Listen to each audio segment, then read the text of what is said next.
Next up, the Screambox exclusive, Lizzie Lazarus from our good friends at Screambox. This is a movie that starts off with a corpse singing in the water about a bunch of reasons not to kill yourself. Yep. And then we watch these two people. We find out the corpse is this lady's sister and this guy's boyfriend or girlfriend.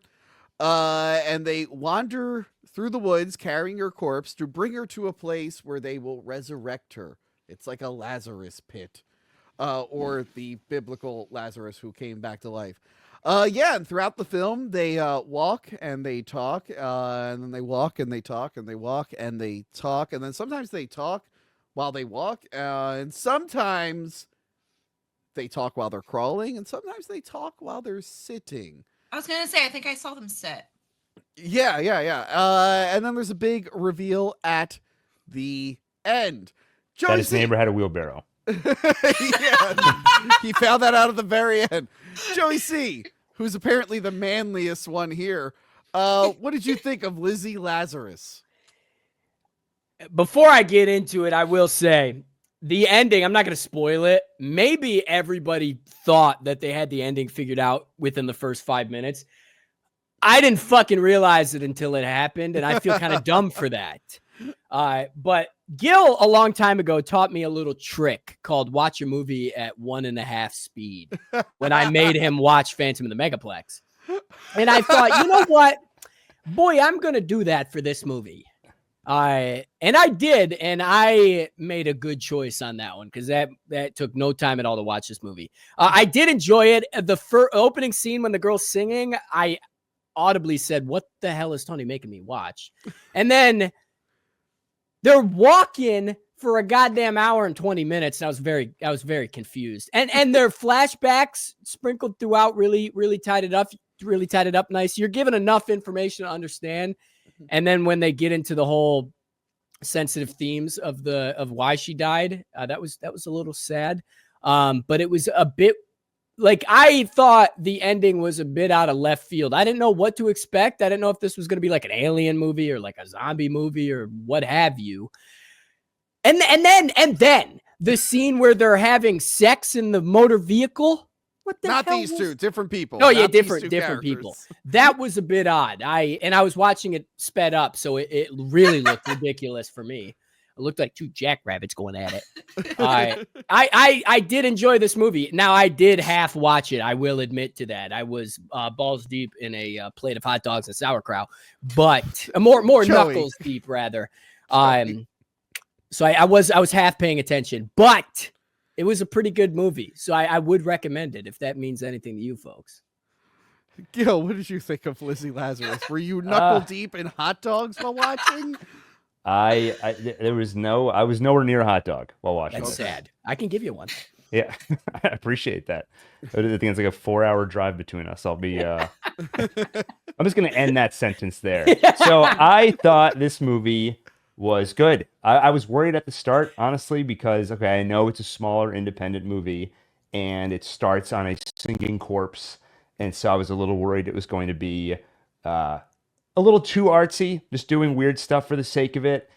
And but then I was intrigued when they're in the woods and they seem like two relatively normal people carrying a body in the woods. It's already pretty interesting.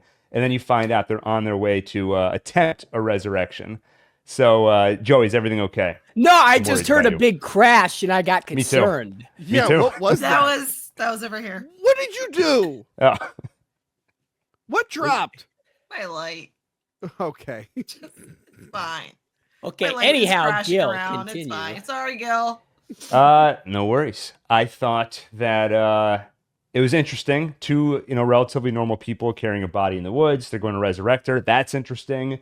But like Joey pointed out, you soon realize that this movie is going to be, it's almost like a hangout movie of just two people talking. Essentially, they're walking around, but it's the equivalent of two people in a room talking. And that's also concerning. But I actually thought they generally pulled it off. In terms of the drama, I actually felt myself caring for these characters. And like, horror aside, when you get into them dealing with the grief in different ways of losing this person who meant something different to each of them, that stuff worked for me. From a suspense level, there is a weird tension between them. She kind of throws these jabs at him, and you don't quite understand why. And then from his side, there are things he doesn't want to talk about, and I wasn't sure why, and I was waiting for the reveal for him to finally open up to her. And on the horror suspense side, there are, I thought, enough hints throughout the movie that left you wondering maybe there is something to this and they aren't just wasting their time in the woods. So I actually found it more engaging than I expected, and I was satisfied with the ending. Overall, I thought this was really good, better than I expected. What did you go in expecting?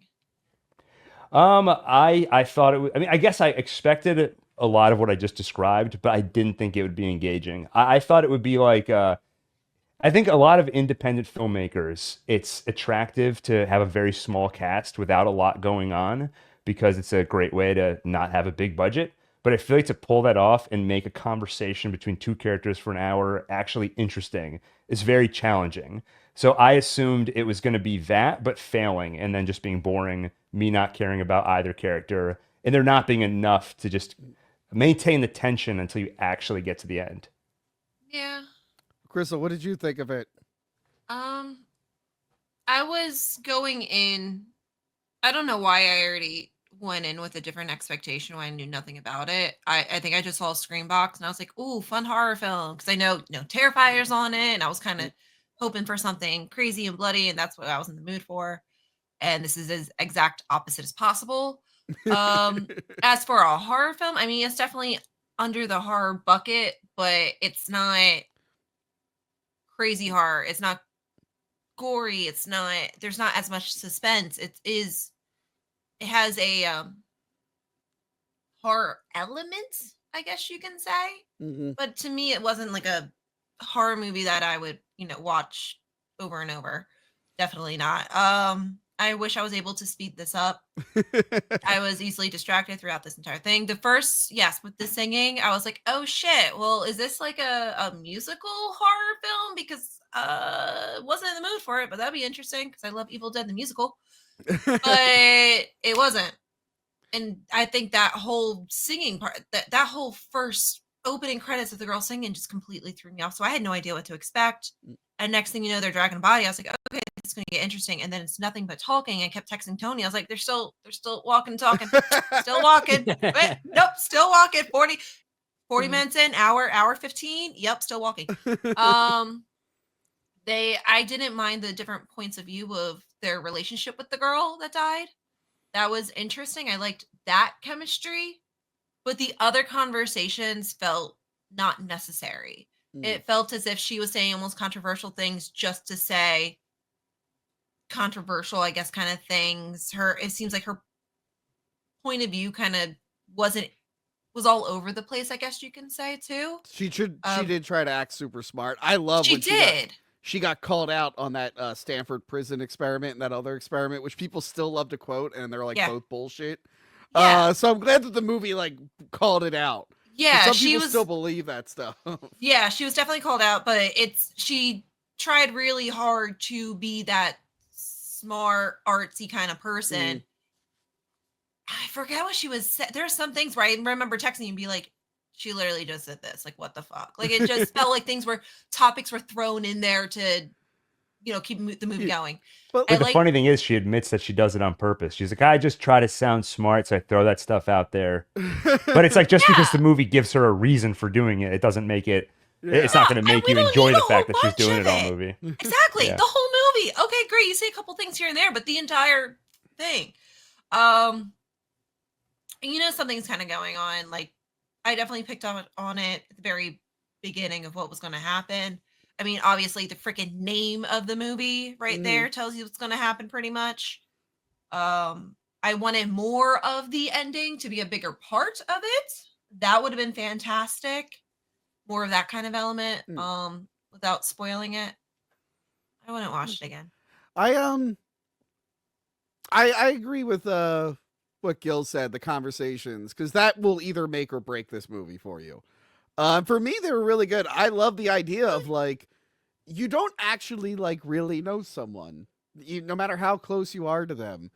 And this character died. And they both have like all these unanswered questions. Like, I wish I had time to ask them this. I wish I could have had that cleared up. I wish I said this to them. So the movie's really cool at asking those questions, seeing how people deal with it. And then if you have the option to bring someone back, would you go through all this? Because you don't want to go through the rest of your life wondering what they like, there are things about them that you're always wondering about that you'll never get answers on. So I really like that. I like how they kept dissecting and pulling that apart. I don't feel like the sister really, the main thing she just didn't know was the tattoo. But besides that, she knew everything else. Some of it was just lying. Well, she didn't know about the fight with the boyfriend. Like, what happened the night she didn't know about what happened with the fight. Yes. Well, but she knew everything else. She knew she was suicidal, and she's done it multiple times. Multiple times. And she keeps just bringing her back. Yeah, but she also had the thing where, like, her reason for bringing her back, she was just like, I resented her for so much of my life because apparently Lizzie was, like, very sick growing up, so the parents spent more attention with her. So that's why she wants to bring her back, to make up for all the time she had resenting her. I don't know. I really, really enjoyed it. The ending, I think we all knew what the one twist was going to be. There is, like, a secondary twist where, like, someone was in on it the whole time, and I'm like, I don't think I needed that. I could have ended the movie a little bit. I don't want to spoil it. But, like, the corpse is apparently aware of what was going to happen. That part I didn't really enjoy. I didn't enjoy that. One person getting screwed over, that part I liked. That one I predicted. But yeah, I really enjoyed it. It's good indie filmmaking. There was nothing jarringly bad. It was shot really well, which is surprising because it's all like in the woods at night with just these lanterns, basically. It was so bright though. No fucking way. No fucking way. With just one lantern. That shit was way too bright to be in the fucking woods. Are you kidding me? That threw me off so much. No. I thought it was good.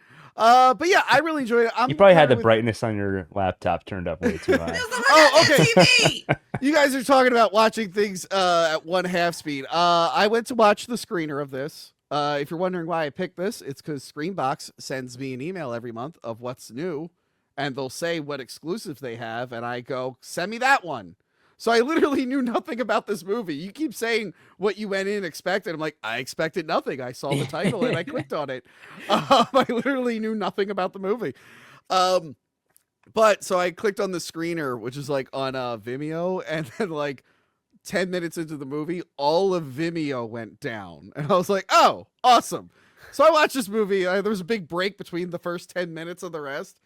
But yeah, it's something unique. It's very different. I'm never going to forget it. I'm always going to remember this movie. I might not rewatch it. But there's something to be said for something that'll always stick in your head. That song is very catchy. I've been humming it the last few days. Have you? I don't even remember it. Yeah, I keep humming it. It's just in my head. I can't get it out. I like to see this person's other work. I want to see if the other movies are written as well, because I enjoyed the conversation that these characters were having throughout the film, and I love that it was in the 90s. That was fun. He's got his big tape Walkman. That was cool. Yeah. They referenced Jeffrey Dahmer, which I look nothing like. Which you look nothing like. You look nothing like. He was more handsome. Anyway, and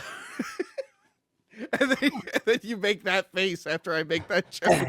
No, I was just glad you said his face, Tony. But yeah, we've been covering a lot of Screambox movies, and I feel like they're getting better, guys. I feel like they're getting better. What was the name of that one horror movie we reviewed where it ended up being a ton of walking, just following the serial killer?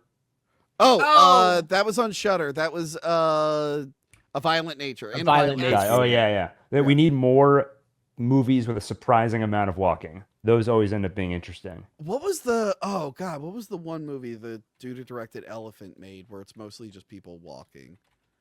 Hold on. Yeah, we'll do that one next. What is it? Was it called? All right. Gus Van Sant. Gus Van Sant, who did Crystal's favorite movie, the 1998 remake of Psycho. She loves that movie. Listen to our commentary track where she's just like, fuck you. Entire time, yeah. What is the movie he made where it's just people walking? Jerry with a G. two young men, they're hiking in the desert and they get lost and they're just starving to death. It's Casey Affleck and Matt Damon, and they're just like walking for like 2 hours and slowly dying. We're gonna do that, guys. We're gonna do Jerry from 2002. Are we excited? I mean, without the we promise of like maybe a dead person is going to come back to life or something horrible is going to happen at the end, it'll be hard for me to hitch onto that ride. I think we should all go in the woods with like a GoPro and lav mics, and we should review walking movies while we're walking. I'm down. I'm good with that. I think that'd be a really fun thing to do. Lizzie Lazarus on Screambox now. Check it out.